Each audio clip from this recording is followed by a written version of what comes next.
Hi, welcome back. This is part 2 of the Summer Library Pursuit Adult Week 1 Nessie Sewing Kit. Today I'm going to go over the pattern pieces, how to cut them out of the paper, and how to cut them out of the fabric.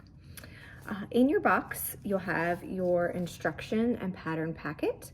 The last 3 pages of that will be the pattern itself. So they're going to look like this. So after you have all of your supplies together, you want to pull these pattern pieces out and lay them on your table. You're going to need to connect 2 of the pages together. The pattern pieces are bigger than a standard size of paper, so you're going to have to connect those. What you'll need to do is just connect this line on this end to this line on this end. It's going to be overlapping, but as long as those 2 lines match, and you're going to take some tape, tape those together, and now you have the full pattern. So the pieces of the pattern are the main Nessie piece, the bottom gusset, the head gusset,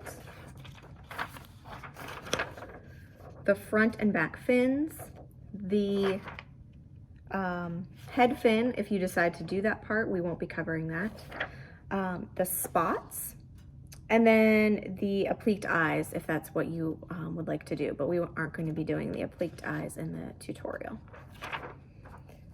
So once it's connected, what you're going to do is cut on the outside solid line. If you're using fabric scissors for your project, you want to use paper scissors for this part. So you're going to be cutting on the outside solid line. Once you have all of those cut out, you can open up your fabric.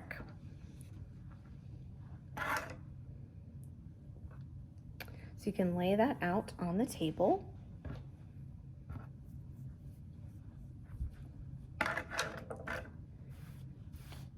All right. So now that you have all of your pattern pieces, you're going to want to take a look at the pattern pieces and see what information is on there. So the main Nessie pattern piece, it's pattern piece A, and it says cut 2 of the main fabric. So that means you're going to need 2 of these.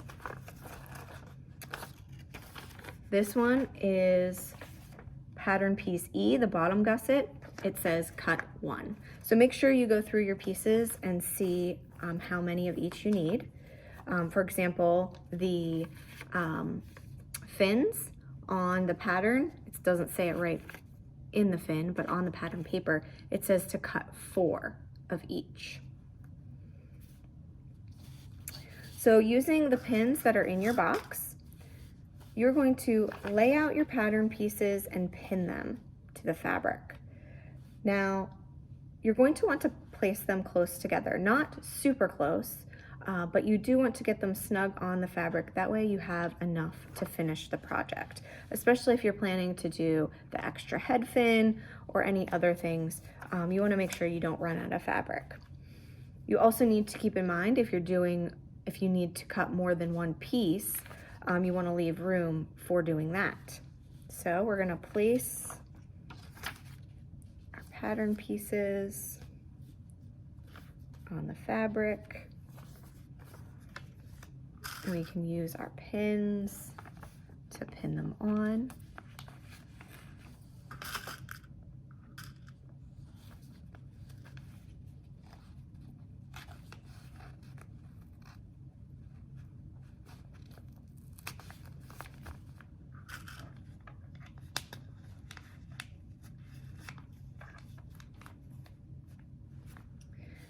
Okay, so here's just an example of how those are going to be pinned on. You can use as many pins as you like to pin them on the fabric. And then you can use your scissors to cut on the outside line. Now for the fins, I'm gonna cut those for you.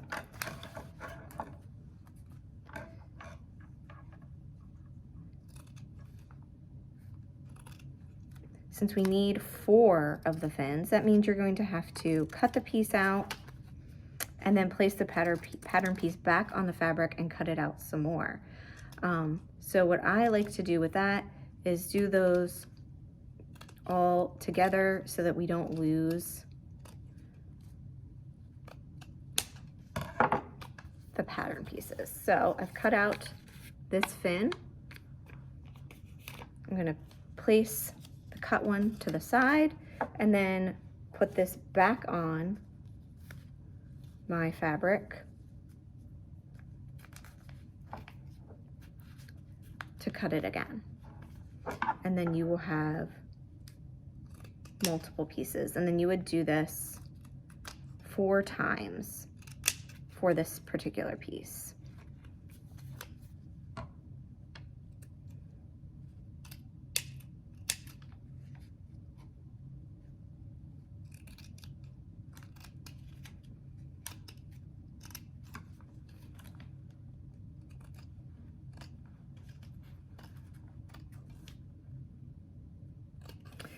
Once you have all of your 4 pieces together, I like to stack them, keep your pattern piece on top, and pin it all together. That way, when you're ready to sew this part, you have all the pieces that you need. Another thing that you can do is some of the pattern pieces have markings on them that you're going to need when you get to the actual construction and sewing of the project. So you can use your pencil to mark these directly on the fabric.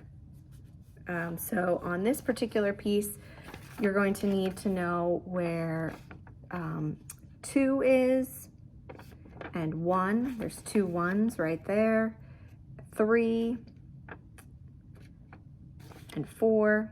So when you're laying this out on your fabric, after you've cut it, you can use your pencil to mark it directly on the fabric. Your fabric will be a little lighter than this example fabric, so pencils should show up. You can also use chalk if you have some.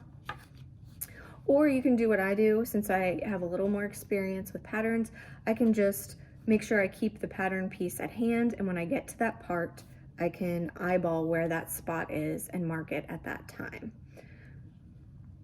So once all your pattern pieces are cut out, keep all the paper pattern pieces with you, so that will help you with your directions.